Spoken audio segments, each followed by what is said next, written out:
This is a quick 10-minute tutorial on how to play Tactical Tech. For more detailed information, you can refer to the rulebook or visit tektitegames.com. There are 20 tiles in total. There are 4 different types of tiles, and there's 5 copies of each. They're also reversible. For the board tile anatomy, the gray floor squares are where you build, move, attack, and have field of view. The black squares are the walls, and then the blue square in the middle is for the miners and commands for collecting mineral cards, and then you have the hidden passage square. For the faction pieces, you have the command, miner, barricade, turret, portal, fighter, mech, and shooter. The advanced miner is on the left and the shield is on the right. Shields are placed on the second slot of mechs, barricades, and your command. And the advanced miner is placed on the second slot of the miner.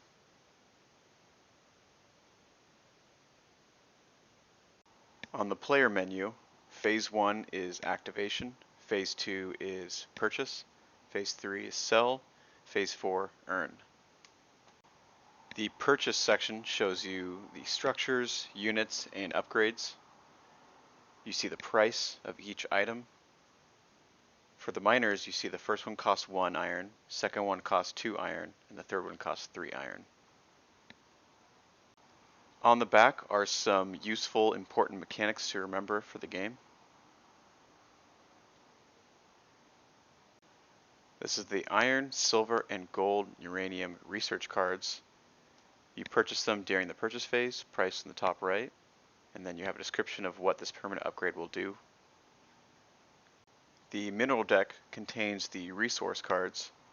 There are 4 different types: iron, silver, gold, and uranium. There's also some special cards that manipulate the board during the match. And lastly, the small secret passage tile is played when the secret passage card is used. Now let's set up the board. You can place down the tiles randomly or have them be symmetrical. You can rotate the tiles. You can even flip them over. And then just design a layout that you like and that seems fair and balanced for the players.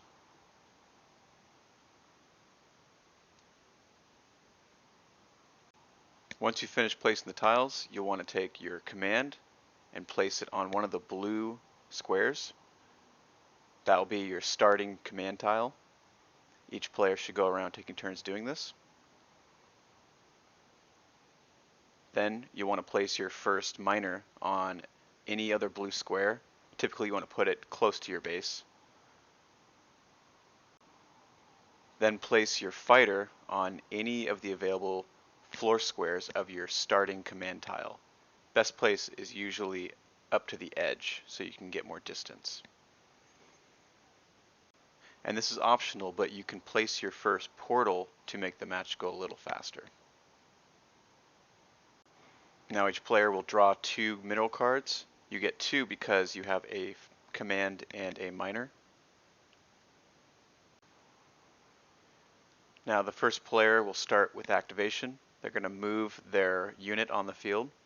In this case it's going to be the fighter, and you can go a maximum of 5 squares with that unit.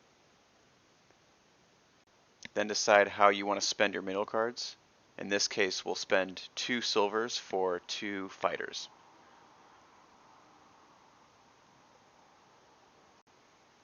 We have nothing to sell, so we'll skip that and then just earn. So that'll be 2 more mineral cards because of the command and the miner.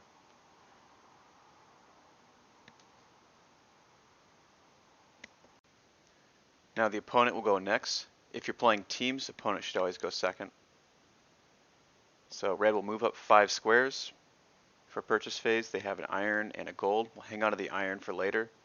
Spend the gold for a shooter. When you get 2 iron, you want to try and get the second miner, which costs 2 iron, or you can get the iron research card, which is a permanent upgrade. When purchasing units, it has to be placed on the starting command tile. When purchasing structures, it can be placed on any tile that you occupy. You can't place it on tiles that are not yours or that are empty. A contested tile is when 2 opponents are on the same tile and you can't build. When you get close to your first encounter, you'll see that blue is more than 5 squares away, so it'll be unable to attack, so you're actually safe. But if red was 1 square more forward, then you'd be able to attack. And it would look like this. Just remove the piece off the board. A unit can move, then attack, or attack, then move. Either way is fine. This looks like it's closed off, but it's actually a small corridor that you can shoot through or move through. When attacking, you have to attack the unit that's in front. You wouldn't be able to attack the one in the back. In this scenario, the barricade is blocking the entrance, so the fighter on the blue team would attack the barricade, but then the red fighter would be able to attack the blue on their turn. This shooter is going to move up 3 squares and have an attack range of 3, so 1, 2, 3. Turrets don't require any activations, so you would be able to attack up to 5 squares and then use your activation on the shooter. For portals, this fighter will move 1, 2, 3, 4, 5. Some pieces can be upgraded. In this example, the shooter moves up, attacks the shield first, that's 1 activation. Then you need a second activation to actually destroy the mech. For the advanced miner, it's going to cost iron, gold, and uranium. So take the advanced miner, put it on the second slot of your miner. Now it's going to earn 2 mineral cards, making a total of 4 mineral cards. Let's say you wanted to buy this mech, but you don't have uranium. Well, if you had 2 of something else, like silver for example, you can just spend those 2 and have it converted into a uranium while purchasing. For the special cards in the mineral deck, this is the secret passage card. So you would play this during activation, place the secret passage tile over the hidden passage square, and that'll allow you to move through it, attack, build. For the glitch card, you can take any unoccupied tile, pick it up, you can rotate it whichever direction you like, you can even flip it over, whatever is most advantageous for you and your team. On the special cards, if you don't want to use the special ability, during your purchase phase, you can also treat it like an iron card and just spend it that way. Once you get your first research card, now you can activate 2 units instead of just 1 by default. But remember, you can't activate the same unit twice. And remember, turrets and commands don't require activations. So in this example, we'll move the fighter up 5 squares, and then move the mech up 3 squares. For the silver activation card, this allows you to break up the movement for the fighter. In this example, we move up 2 squares, attack, then 3, 4, 5. You can also interrupt the fighter's movement to do special cards. Like an example, you can place a secret passage square and to complete your move. On the sell phase, just take the structures you don't want anymore, remove them from the board, and then draw new mineral cards, 1 for each. To defeat an opponent, that player can either concede the match, or you can destroy their command.